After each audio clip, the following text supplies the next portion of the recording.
You're not burned out. You're stuck in a reaction loop. Most people think they're burned out because they're doing too much. That's not the real problem. The real problem is this. You're reacting to everything. A message comes in and your mood shifts. One small problem and your whole day is off. A conversation ends and you replay it for hours, thinking about what you should have said. That's what's wearing you down, and it's draining you faster than the work ever could. Because burnout doesn't just come from effort, it comes from uncontrolled reaction. Here's what most people never realize.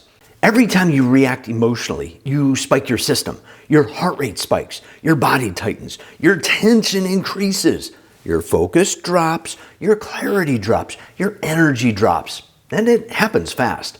And now, you're not just dealing with the situation, you're dealing with the aftershock of how you reacted to it. That's the part that compounds. Not the work, not the schedule, the reaction cycle. This is what it looks like in real life. Something small happens. A message comes in the wrong way at the wrong time. A plan changes. Someone says something off. Something shows up at the worst possible time. And immediately you react. Frustration, irritation, stress, overthinking.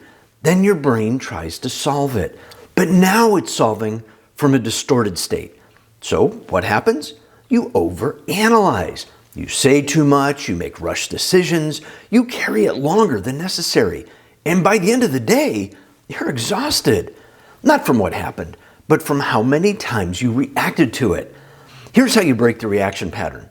It's simple, but it's not easy because most people try to control what happens. That's where they get stuck. You don't control the situation. You control how you process the situation. That's the real leverage. Because there's a difference between reacting and responding. Reacting is automatic. Responding is controlled. Reacting pulls you into it. Responding keeps you above it. Reacting drains energy. Responding preserves it. So the move is this. Pause just long enough to interrupt the reaction. Then bring it back to one question. What actually needs to happen here right now? Not what it means, not how it feels, not why it's happening, just what's the next effective move?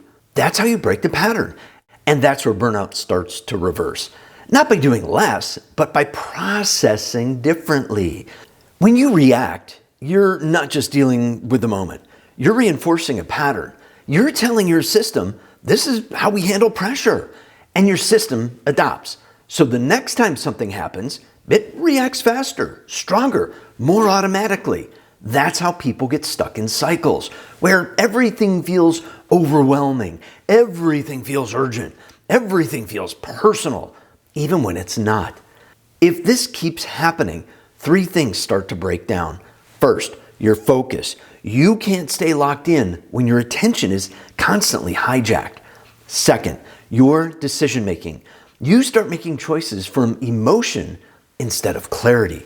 Third, your energy stability. You're constantly spiking and crashing. That's burnout, not intensity, instability. Not just working hard, but never stabilizing your system. So what does responding actually look like? It's not passive. It's not ignoring things. It's controlled engagement. And it starts the same way every time. You have to pause. Not forever, just long enough to interrupt the reaction. Because if you don't pause, you don't get a choice. You just react. That pause creates space. And inside that space, you go to one question. What actually needs to happen right here? Not what it means, not how it feels, not why it's happening, just what's the next effective move? Then you act from that. Not from emotion, not from pressure, from clarity. That's the difference. And the more you do that, the less reactive you become, and the more stable you stay under pressure. Let's say a message comes in and suddenly your schedule really changes for the worse. Your first reaction is immediate. Are you serious? Not right now. You feel the stress. You start mentally rearranging everything. But if you catch it, you pause just for a second. And instead of spiraling, you go to the question, okay, what actually needs to move and what doesn't?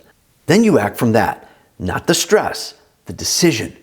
Someone speaks to you in a way that doesn't sit right with you. Your reaction? You replay it again and again and again. You just get more and more frustrated. It stays with you longer than it should. And now it's not just a moment, it's your mood, your focus, your energy. But if you pause, you interrupt that and you ask, is this worth my energy, or is this something I can move past? And most of the time, that's where it ends. Plans fall apart all the time. The reaction, though, is immediate. Stress, irritation, that feeling of losing control. And if you stay in that, everything feels off. But if you pause, you bring it back to that one question, what's still in my control right now? And that's where you reset. That's the pattern. Pause, ask, then act. This is where most advice falls short, because this isn't about just staying calm. It's about building a system that reduces reactivity over time. That system shows up in how you manage your day, how much cognitive load you're carrying, what you're constantly taking in, how stable your environment is, and how well you protect your time and energy. Because the more overloaded you are, the easier it is to react, and the harder it is to stay in control. At some point, this stops being something you try to do and becomes how you operate. You're no longer someone who reacts to everything. You become someone who processes first, then chooses what to do, and then acts. And that order matters because that's where control actually comes from. Most people operate in reverse. They act, then think about it, and then deal with the consequences of it. And now it's not just in that moment.